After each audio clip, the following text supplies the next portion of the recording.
Hi, welcome back to day 4 of our art journal class. Remember, this is the one that we're making with gorgeous rubber dance stamps from Retro Beach and Take the Plunge. On the first day, we made an alcohol ink background using a jelly plate. On the second day, we made our tissue paper elements.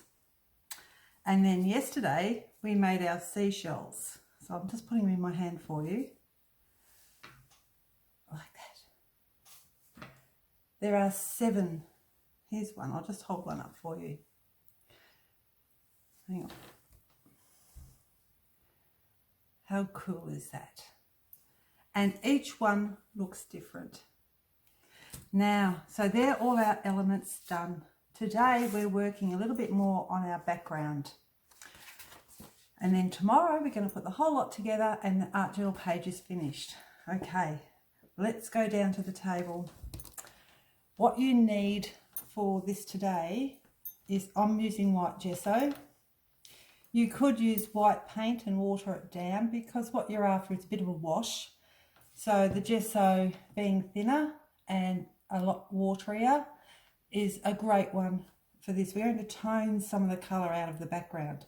You will also need, for those playing along,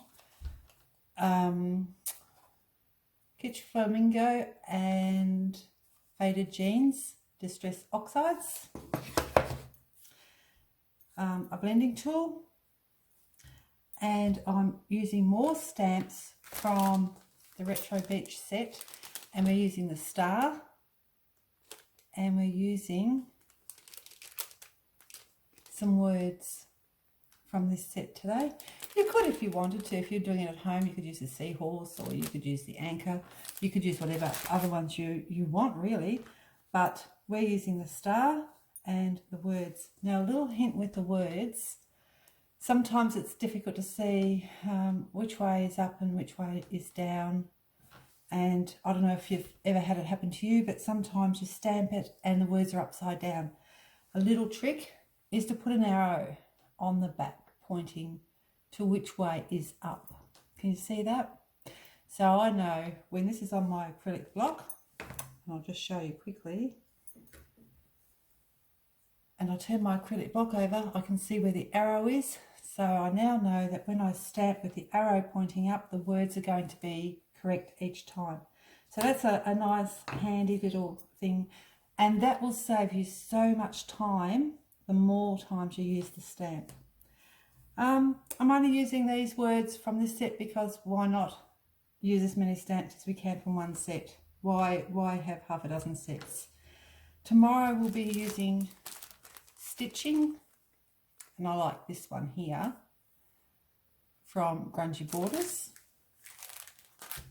And you can see where I've just randomly used it on here and here.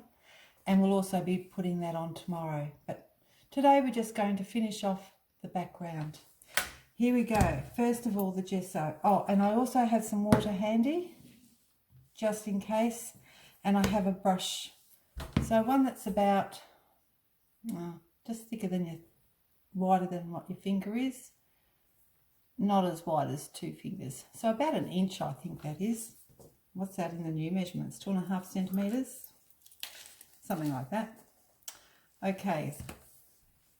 For me, I like to finger paint, but I understand that not everyone likes to finger paint. So I'm just going to grab some gesso,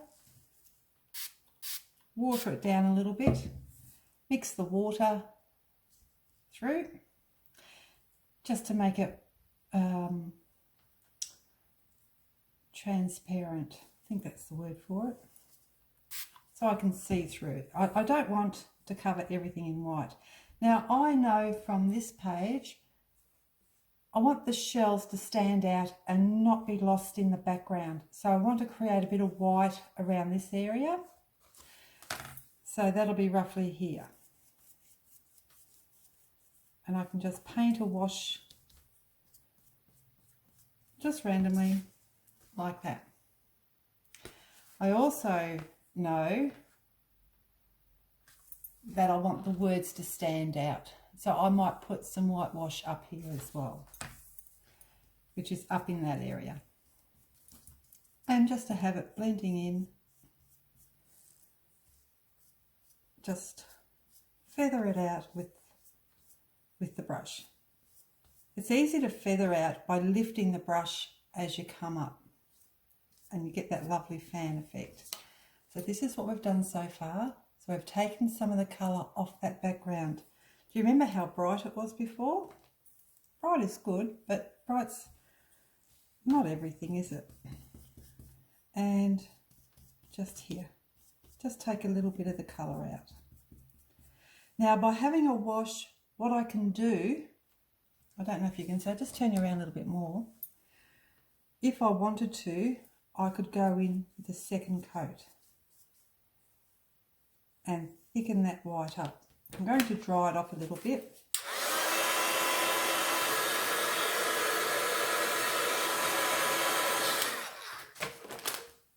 And then go in and just whiten it up even more. I want to flick it that way so it's going into the pattern and down. Oh, that's pretty. I like that. Do like that. You never know how it's going to be. Now, if you find that you have gone too heavy with either your white paint or your gesso, remember, baby wipes are your friend. And while the paint is still wet, you can remove some of it. And I just want to whiten up a little bit where the shells are going to go around there. Not all of that area in there, just where I think I'm going to put some shells. So another way that I can test this out, I better dry this first because I'll end up having an accident. Which wouldn't be the first time, but anyway. Okay, so I can now put the lady, hover her there. Ah, yes. I know that I'm going to get some pattern. I'm going to have the shells going up here. I'll hold it up so you can see. I'm going to have the shells going up here, so that's why I've got that white, and there'll be a shell over here. Now I may want to just feather this out a little bit more. I just find with my fingers I get a softer edge coming out.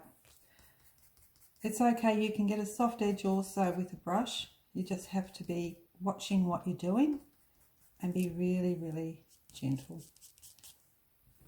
Yeah, it's like, it's all random stuff, but you do need to pay attention to what you're actually doing. It always helps. Helps to pay attention. And I'm just going to bring that down there just so it all blends in. A little bit up there. The words are going up here, so I'm going to add a bit more. I'll take it straight out of the pot because it's even whiter. Okay. A bit whiter than what I wanted, which is good because then I can just show you it just wipes off with a baby wipe. Just like that. Okay. Do I need to do any more for that stage? I like it. Just blending it now, just in little patches. Just patches. I might even put a bit of white over here just to balance it out. Tone it down. And the paler it is, you'll be surprised what a difference it makes. You'll hear people talk about knocking the colour back. This is how they knock the colour back.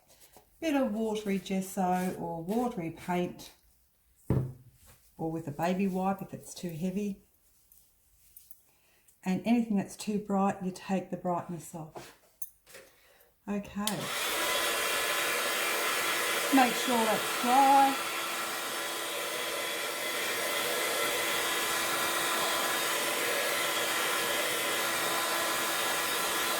That's pretty good. I'll just quickly wipe an area clear on the craft sheet.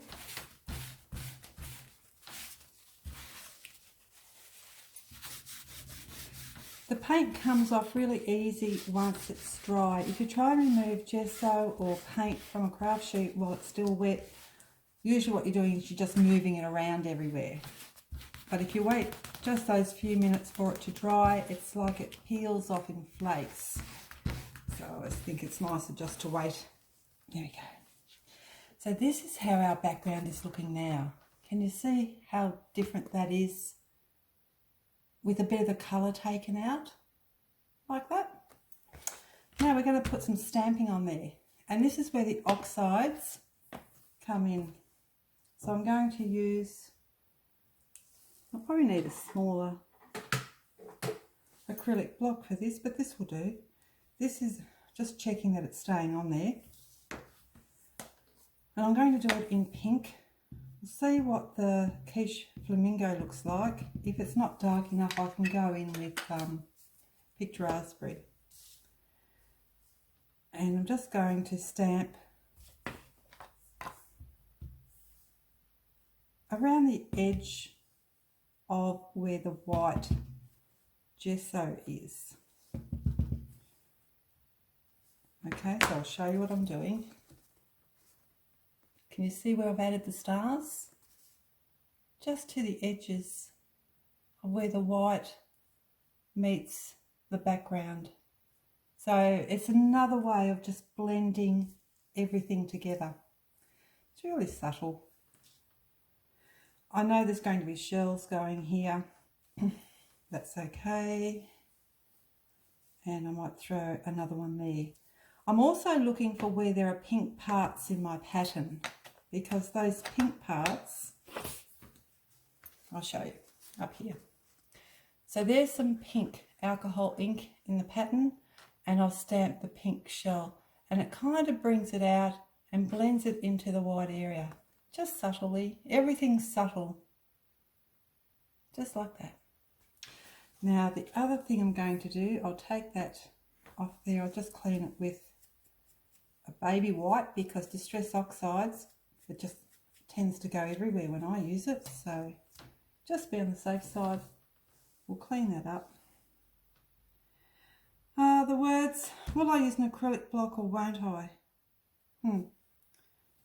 It doesn't matter, it's what you're comfortable with.